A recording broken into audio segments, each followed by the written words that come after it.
So we're here with Michael Feinberg, jazz bassist, for part two of the interview. And Michael, where are we today on the road? Because you're a traveling man. Yeah, this is the Hampton Inn and Suites, Charlottesville, Virginia. Okay, so we're on tour. On the road. We're on the road. Do you find it more difficult to get into the mental space that you want to be in when you're on tour, or you just kind of take it? It's a different headspace. Sometimes it's better because you don't have the things on your brain that kind of bog you down in your day-to-day life. Like, oh, it's trash day, got to move the car. So you're really just, going to the gig, playing the gig, on to the next city. So that kind of frees up your mind a little bit. But So it's kind of an escape. it can be, but then also if you're on the road for a long time, you get into this zone where you like kind of lose touch with reality a little bit. Like you don't know what day it is, what city you're in. So how do you stay in the right, frame of mind to, just keep the music going night to night and feel fresh? I think the best thing is just to try and play with people who inspire you when you're playing with them. So the music's always good. The rest of it is, like throwaway. If the music's great, then you can deal with all the rest of the time. Yeah, they say that, you get paid to do everything besides play. Right. Traveling. Right. So the preparation, the traveling, all that stuff is, yeah, that's the hard part. So as far as touring goes, do you have any particular places domestically that are your favorite spots, whether it's cities or clubs? Where do you like to go? When you're going to go on the road, what are your top destinations? All right. So the best clubs that I like, or my favorite clubs to play in, let's put it that way. Kumbwa Jazz Center in Santa Cruz, California. The Elephant Room in Austin. There used to be a club in Atlanta where I grew up in called Churchill Grounds, but that unfortunately closed. But that one was very near and dear. And then in New York City, Smalls is always one of the best places to play. But do you think that there's a different feeling playing in New York because it's the jazz capital? Like maybe you're, or do you feel like it's the same? No, matter I where feel you like go? there can be sometimes a more sophisticated audience, which isn't always a positive. Why do you say that? Because I would prefer if there were no expectations and that people were there just to, enjoy the music instead of, analyze things and... You think that's what happens in New York City? Well, yeah, I think that there's the audience in New York is more sophisticated in terms of the people that support jazz are a lot of times other musicians or people who are involved in a deeper level in the arts compared to other places like Santa Cruz or Atlanta or Austin, Texas, where there's just a community of people who like nightlife, support the arts, are interested in art and culture.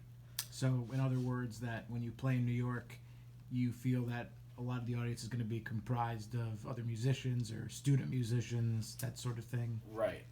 So, I feel like that they can be the best or worst audiences, but I think that if you play at a good club, so like Smalls, there's a reputation for what kind of music will be there, what kind of audience will be there. It's cultivated its own like niche. So when you play there, that it's gonna be like the best because that's where people go to see real music. It's different if you go uptown to, Lincoln Center or Smoke or some of the other clubs that there's a little more of like an uptight kind of vibe. So I like to have a more relaxed environment. I don't care if people talk. I don't care if what do you really feel paying about attention. You said you don't care if they're not paying attention. I'm not there for them. They're there for me. They paid an admission to see me. So what the fuck do I care if they're gonna, talk? What do you think about other musicians who get upset um, when the audience is talking, or even if it's, you know, earlier we were discussing playing background music in restaurants or bars, even though it might be jazz and improvisational, you know, other musicians might get mad if not everyone is engaged. Well, I would tell them to lighten up and not to take themselves or the music so seriously. So, I mean, one of the most annoying things that can happen to you is to get shushed, regardless of where that could be. Like, I'm an adult. So I'm not here to be like, punished, like, by someone like who's a colleague or a peer or whatever, So I mean, really, I think, like, you have to, there's a context for everything, right? So if you're in Carnegie Hall, there's a different set of expectation than there is when you're at a bar. And most jazz clubs are bars. People go to drink alcohol. They go to, socialize with other people. The music is there. Even if it's a club, it's still there to sell alcohol. That's all we're doing. That's how those places stay in business. So the more important thing, whether everyone's listening to every eighth note you play, is that they are turned on to the vibe. They have a good time. They enjoy themselves. And maybe you can turn them on into being a fan of your music if your playing is great. And I've had that experience more than when I play for people who are serious jazz heads. Because they, there's an air of know-it-all a little bit. There's, when you are playing for people who are just out to have a good time and you get them interested, that's, I think that means that I'm translating my music appropriately, that I'm getting what I'm trying to say across, if it's reaching a really broad audience. Now, when you talk about what you're trying to convey artistically, if you were to put your ideas, your musical ideas, into, verbal, spiritual parables, if you have a message for the world, even in your art, even though it may not be, containing lyrics or vocals, but what do you want people to take away from your art? Is there a deeper message? Well, I think that it depends on what I'm playing. Well, let's say you're playing. So if it's my own compositions or if I'm playing tunes. Let's say both. When you're playing your own compositions. Well, my compositions have a very specific meaning for me beyond just how I choose to perform them. So a lot of my personal influences or things that are important to me specifically are going to be addressed more in my own compositions. When I'm improvising, I'm more taking an emotion, a feeling, or an idea based on the collective music that's being made, because there's already something that exists there that's been played time and time again. So if I'm playing a standard, then what I'm drawing from has less to do with what the actual composition is about than it has to do with making music as the whole. It sounds like they're almost two separate worlds. Definitely. Because, I'm not... I mean, what do I know about, Irving Berlin's life? Like, I mean, I could not tell you a biography, but that doesn't mean I really, know how he was thinking, what he was thinking about. The second part of it is that a lot of those tunes are horrible, and they're not very hip, and they've been changed many, many times over the years to be something completely different than what they ever were originally. So if we're going to throw the melodies and stuff away anyways, then who cares? And we can just make up our own kind of themes. The idea, the tradition of, really being a great interpreter of melody doesn't really jive in the jazz world today. There's not a ton of people who really do that very well. Well, let's talk about in the jazz world today, because are there any musicians who you'd like to work with? Who's at the top of your list to play with that you haven't played with yet? Of contemporary people or of the elder statesmen? Of anyone. Someone I've become very intrigued with recently is Gary Bartz. I would really like to work with him. I think that the way he plays, as I'm just in whatever stage of development I'm in right now, or my process, his approach to lyricism is something that I really would like to hear a lot, like up close and in person, and maybe get to, be a part of that process of him creating that. So one of my previous kind of saxophone heroes and mentors is George Garzone, who's kind of the opposite end of the spectrum. So maybe I'm just looking for, some experience with something that's a little bit different outside of something that I already know. What about, well, you're a bass player. What about drummers? Drummers, Tane. I would love to play with Tane.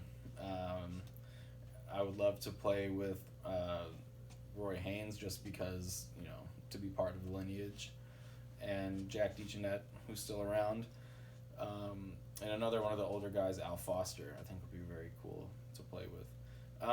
But to be perfectly honest, I feel like the drummers that I play with now are, as great or even greater than a lot of those guys. So, I take Ian Froman, for example. I think that he can, pretty much hang with any of those guys and brings a really unique, and grooving kind of voice to his instrument that, I get what the vibe. I can feel what it's like to play with those guys. Do you feel like, there's so many great jazz musicians out there? Do you feel, one could become kind of confused, and maybe a lot of what people like is just blind faith, in a sense? Well, art and commerce are different things. So, in other words, are there people who are famous maybe in the jazz world? That's my point, is that being famous is not the same thing as being talented or progressive or important. There's a lot of people who are famous because they're famous. In the There's a lot jazz of people world. who are in life, period. There's a lot of people who buy fame, they pay a lot of money for marketing, and they pay a lot of money for advertising, and they pay a lot of money to make records, and they can pay for, big time names to appear with them, and pay for big tours, and, that's awesome for them. But that doesn't mean that they're important or what they're doing is good, So, be that what it may. But if you're going to be into music for the art, then artists have traditionally never been very wealthy in their own lifetimes. The common concept is that an artist, art grows in value when they die. So we're oftentimes not appreciated in our lifetime, and many of the greatest artists of jazz didn't live very long at all. All right. Well, we're gonna wrap things up with this second part of the interview with one last question. Okay. Okay. You have a concert to play, your final concert on Yeah. Earth, and you're gonna play 5 compositions or 5 standards. What are those 5 tunes gonna be? Okay. Because they're jazz songs, they're gonna be long. They can't be my own tunes. They have to be. No, they can be your own tunes. Oh, okay. I would play definitely my tune WZK, because that song was very important to me in my development and my career. I would pick. It's tough. I would probably pick Body and Soul. I would pick Summertime. I would pick Do we have that? Yesterday. That's 3. That's 3 Yeah. of 5. What was the last one you said? Yesterday. How many is that? That's 4. That's 4. I got one more. Oh man. All right, I'm gonna throw out something completely left field on top of this. Synthetics, Kurt Rosenwinkel. All right. You like that song? I like that song, but more I'm thinking about. I would have loved to have played that with him. So that would be something. He's someone who's around who I would really like to work with. Very, very interesting. Very interesting picks. Well, thank you for your time and for part 2 of the interview. And Have a good show tonight. Thank you.